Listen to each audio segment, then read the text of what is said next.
La saison 2025 MotoGP a d'ores et déjà commencé avec les tests hivernaux qui se sont tenus en Malaisie et en Thaïlande.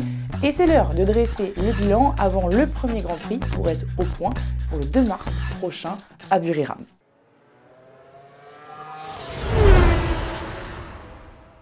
Salut à toutes et à tous, j'espère que vous allez bien. Et avant toute chose, pour commencer cette vidéo, je tiens à dire que les informations seront assez factuelles. Elles seront bien sûr vérifiées, mais assez factuelles. La raison est toute simple, il y a le salon du 2 roues du 13 au 16 février, et vu que nous sommes le 14 quand j'enregistre celle-là, je ne peux pas être de partout, alors on commence directement avec la première info à retenir.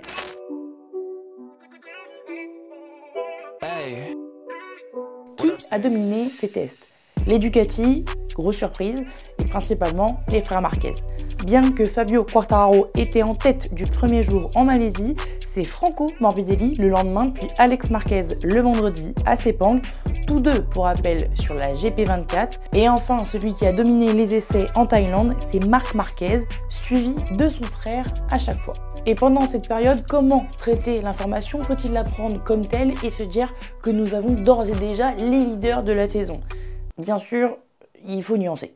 Chacun va tester des choses différentes, va avoir un programme qui est différent et au fur et à mesure, on va voir des runs plus longs, des time attack également. Et c'est là où on va pouvoir commencer à avoir une petite idée de l'évolution de chacun des constructeurs, mais aussi des pilotes. Et là où c'est intéressant déjà, c'est le rythme de course de Marquez en Thaïlande. Lors du dernier jour, ça a été assez impressionnant puisque l'Espagnol était 1 seconde au tour plus rapide que le dernier Grand Prix sur ce même circuit à Buriram.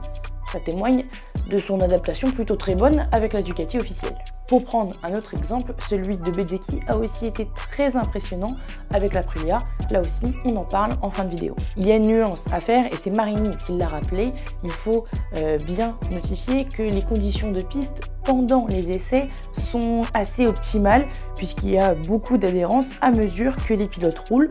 Donc en course, ça sera un peu différent. Et pour revenir sur Alex Marquez qui était toujours aux avant-postes, si on regarde juste la feuille des temps, certains peuvent se dire, et à raison s'ils ne regardent que ça, que le 73 peut être un prétendant pour la victoire dès le début de saison. Alors oui, c'est possible, mais rappelez-vous que la GP24 est plus aboutie que la GP25, puisque déjà elle a juste remporté 19 courses sur 20 la saison passée, et comme l'ont montré bien sûr les années précédentes, on le voit, la Ducati de l'année précédente a un avantage sur la nouvelle, le temps que la GP25 soit au point, bien que celle-ci soit encore un peu présente dans la dernière version de la Ducati.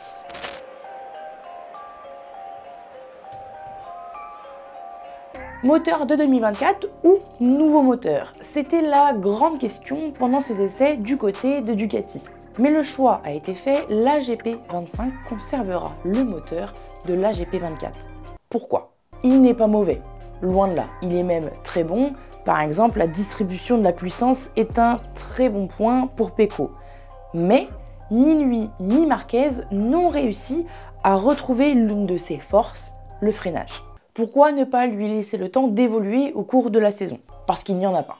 Ce moteur sera homologué pour la saison 2025 et 2026, puisque pour rappel, il y a un gel sur cette partie de la moto en vue de la nouvelle réglementation technique en 2027. Si vous n'êtes pas au courant, je vous laisse voir la première vidéo qui est sortie sur cette chaîne de cette année 2025. Je vous la mets juste ici, je sais jamais. Bref, elle apparaît quelque part par là. Et que tout simplement aussi, il n'y a pas eu assez de temps entre les tests réalisés à Sepang et ceux réalisés à Buriram. Globalement, ils se sont déroulés en 1 semaine, donc pour les ingénieurs, c'est compliqué de trouver la solution. Bien que ce soit les meilleurs chez Ducati, il y a quand même une limite. Alors le choix opté a été celui de la sécurité et c'est apprécié par Marquez. Le moteur 2024 est aujourd'hui ce qui est de mieux chez Ducati. Et bien que le moteur soit gelé en termes d'évolution à partir du premier Grand Prix en Thaïlande, les choses autour pourront être améliorées, ce qui lui offre encore une marge de progression. Et pour ce qui est du reste de la Ducati GP25, les pilotes vont commencer avec un modèle assez similaire à ce qu'on a pu voir l'année dernière, en termes de châssis, d'aérodynamique. Mais rassurez-vous, des essais sont prévus après le Grand Prix d'Espagne pour déjà voir de nouvelles évolutions au cours de la saison.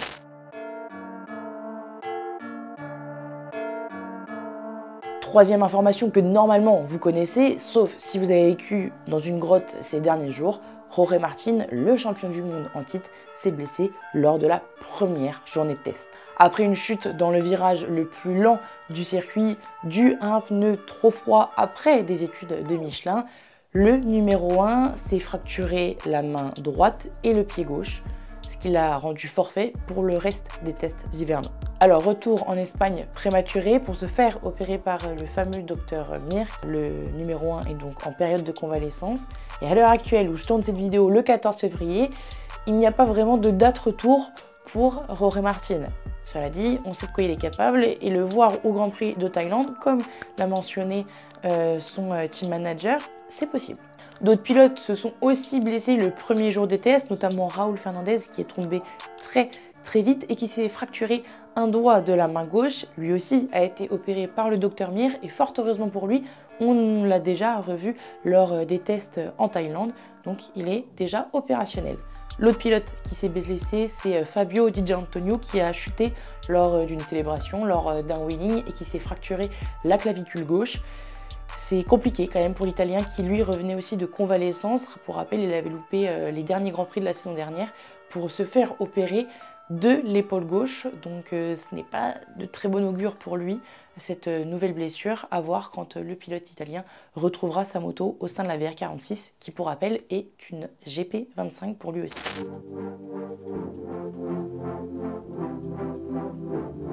Yamaha a plus progressé en un hiver qu'en 5 ans. Ce sont les mots de Fabio Quartararo et c'est plutôt positif. Attention, on ne crie pas victoire pour autant, mais il y a de quoi retrouver le sourire du côté des Bleus et du Français. Après une première journée de test pour rappel menée par Fabio Quartararo, il s'est toujours retrouvé dans le top 3 lors des essais à Sepang en tenant tête à chaque fois au Ducati. Bien que les essais à Buriram se soient moins bien passés, puisque le Français avait un manque de sensation sur l'avant qui est l'un des points forts de cet émain, il faut tout de même retenir le positif. D'autant plus que Jack Miller, pilote Pramac Yamaha, pour rappel la deuxième équipe du constructeur japonais, a fait beaucoup d'éloges sur cette Yamaha et a notamment parlé de ce train avant très fort. Mais qu'est-ce qui a réellement changé sur cette moto qui semble assez similaire à celle de l'année passée? Par exemple, beaucoup de travail sur l'électronique, entraînant une progression sur le tour chrono. Il y a aussi un moteur d'une part plus rapide. Deuxièmement, l'AM1 offre plus de grip, mais pas dans tous les domaines. C'est à notifier quand même. Elle est aussi qualifiée de fusée sur la ligne de départ par l'Australien, qui est plutôt satisfait du rythme en course. En somme, Yamaha est en meilleure forme, à tel point que Tardozzi a expliqué que Quartararo était de nouveau bien une sorte de menace. Mais attention, il y a toujours des problèmes de grippe, d'autant plus que des faiblesses ont été retrouvées lors des essais à Buriram. On l'a dit, il ne faut pas crier victoire et Yamaha n'est pas encore en mesure de se battre aux alentours.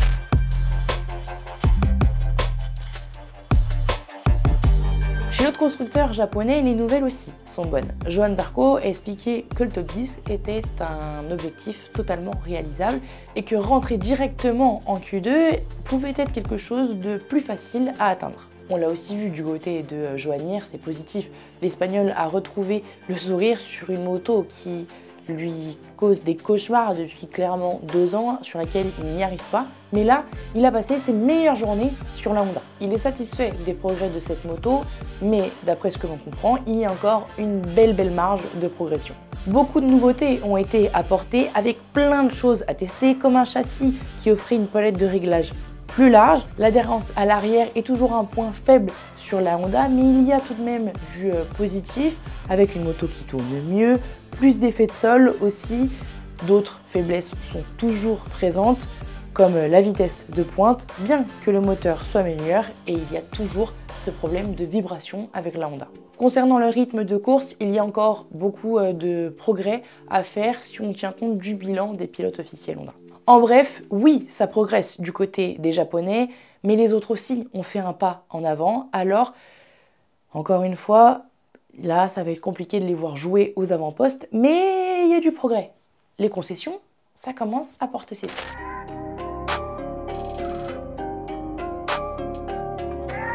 Du côté des nouveaux pilotes, c'est aussi impressionnant. Et si vous ne les connaissez pas, les rookies de cette saison 2025, je vous recommande la vidéo précédente où on revient un petit peu sur leur carrière et sur leur parcours pour arriver en catégorie reine. Fermín Aldeguer s'est fait remarquer, notamment à Sepang. L'Espagnol s'adapte assez rapidement à cette MotoGP, en témoigne son rythme sur la sprint qui en a impressionné vraiment plus d'un dans son team. Les choses me viennent rapidement, c'est un peu par instinct, c'est bien, ça veut dire que mon style s'adapte à la MotoGP. La transition entre les pneus Pirelli et les pneus Michelin est plus simple pour lui puisque le comportement dans leur usure est assez similaire d'après ce qu'il nous dit. Du côté d'Ayugura aussi, l'adaptation se passe relativement bien.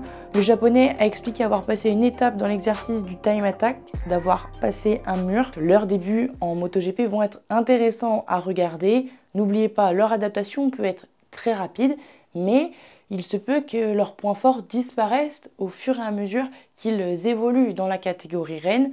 Je ne sors pas ça de mon chapeau de pilote complètement nul, mais c'est Marc Marquez qui l'avait expliqué lors des débuts de Pedro Acosta la saison dernière, qui était aussi très impressionnant.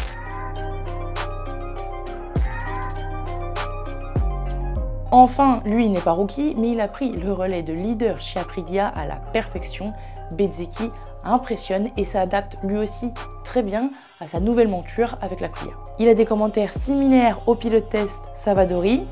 Il retrouve l'une de ses qualités sur cette RSGP 25, les freinages forts. Il apprivoise très rapidement cette moto à laquelle il fait de plus en plus confiance, ce qu'il avait un peu perdu sur la Ducati cette dernière semaine, cette dernière année, tout simplement. Bien qu'il n'a pas encore terminé son adaptation, puisqu'il n'a pas encore tout saisi dans l'utilisation de cette RSGP 25 lorsqu'elle est montée de pneus neufs, son rythme de sprint a laissé une note très positive à Buriram. Bien sûr, cette moto n'est pas parfaite, il y a encore du travail à fournir, notamment sur l'électronique, mais Bezzecchi était assez surpris de la puissance moteur et aussi de l'aérodynamique qui sont vraiment des points très positifs sur cette Aprilia. D'ailleurs, il semblerait que les problèmes liés à la chaleur ne soient plus trop d'actualité puisqu'ils n'étaient pas présents lors de ces tests, notamment en plus sur des circuits qui sont assez chauds. On peut le voir avec la Thaïlande et c'était souvent dans la tournée Outre-mer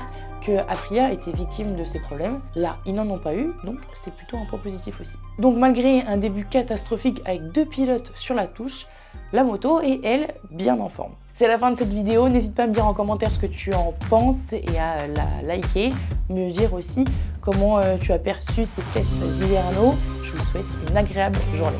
Salut!